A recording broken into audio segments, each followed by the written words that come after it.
লাল গোল চিহ্নিত গুলিস্তানে পরিবহনের চাঁদাবাজরা ঠিকই আদায় করছেন চাঁদা। তবে পুলিশ না থাকলেও এইসব দালালরাই পুলিশদেরকে চাঁদা তুলে গোপনে বন্টন করছে, এরকম অভিযোগই রয়েছে কাপ্তান বাজার মুরগির বাজারের ফ্লাইওভারের ঢালে।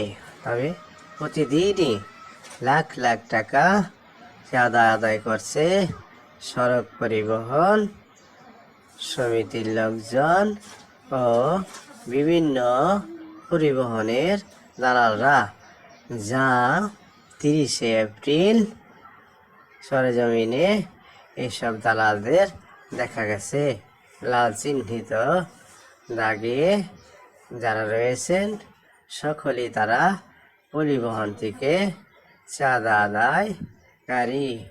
গোপনে এবং প্রকাশ্যেও তারা চাঁদা আদায় করছে বলে অভিযোগ উঠেছে।